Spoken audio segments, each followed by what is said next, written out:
And it's interesting. I don't know if you follow Dr. Chris Palmer. Yes, I do. I've read his Yeah, book. Yep. Yep. yeah, he's It's amazing, and fantastic. he's a Yep. psychiatrist, and I mean, he finally came out kind of similar to you, where you were like, "I don't wanna Mhm. hide this anymore, I wanna share this with Yep. people." He Yep. was having so much success getting his patients on keto Yep. that after several years, he's like, "I can't keep this a secret anymore," and Mhm. it's amazing just Yep. how much, like, that affects your mental health. I mean, Yeah. It unbelievable. is. Yeah, And I it I also is. wanted to say, Jen, too, like, we're hearing a lot about food right now, that whole Mhm. movement. And you were talking about like having to keep getting that dopamine hit, needing more and more. Well, the food companies, right? They figured out the Mhm. science behind that and Mhm. they make things hyper palatable. And that is Yep. another reason to stay away from processed foods. Yeah, Can you talk about absolutely. that a little bit? Yeah. Yeah, yeah, absolutely. And truly, and that's why I tell a lot of my clients, in a lot of cases, it really isn't your fault. Because when you're eating these foods that are on the shelves and you think that they're okay, and then you're eating them and you're not realizing what you're putting into your body and how it affects your body.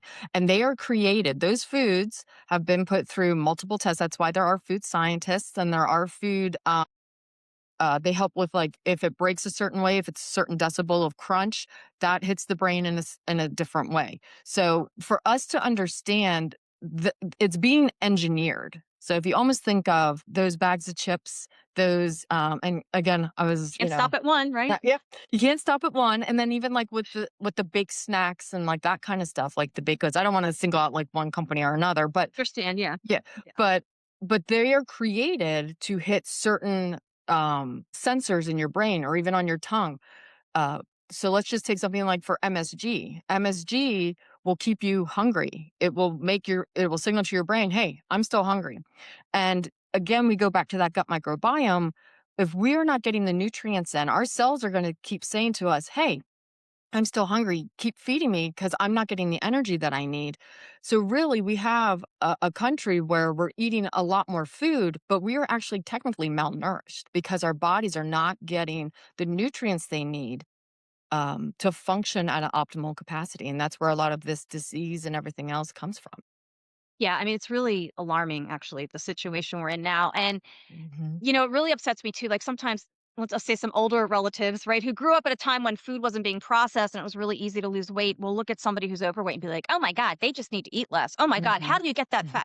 These are things that Hmm. I've heard. I'm not going to Sure. mention Yeah. anyone in particular, Yeah. but that generation, because they grew up with real food, it was easier to lose weight. So, Yeah. and now let me just say too, I'm not into shaming people, but on the other hand, I think this body positivity movement is doing a lot of damage because obesity is not healthy. I would never mock or criticize anyone Of for being course. fat. Yeah. Listen, I went through it myself. I was an overweight Right. kid going through school. I Sure. get that, Yeah. right? I would never do Absolutely. that to anybody. On the other hand, I think we should be encouraging people, hey, here's Hmm. what we can do to turn this around and help you achieve optimal health.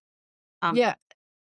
Yeah, and what I would add to that is to say it's not to shame anybody, but it's to say there's so many other things. It's kind of like the ripple effect when are overweight or obese. It opens the floodgates for other things to be wrong, and it adds more of those comorbidities. So it really brings in other issues that if we can start to look at more like a whole foods diet and try to stop more of the processed, and you start to help lose that weight, but also working on the things that I help with are those lifestyle factors. So a lot of what has happened when people are it's not even just the foods, but it's the emotional eating, the way that people have grown up.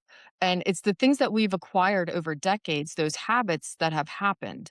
And so me as a health coach, I help my clients to not just unpack, okay, what is in your food, but what does food do for you? What is it providing for you? When you were growing up, what did the around the table look like? What did your house look like as far as what were the foods coming in and how did you use them? Were they helpful when you were sad? Did they help you when to be happy?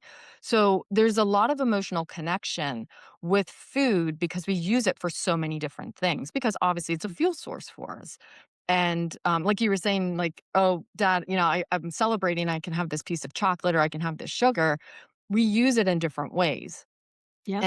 and really sugar especially is a is a drug that's accepted, and it's in everything.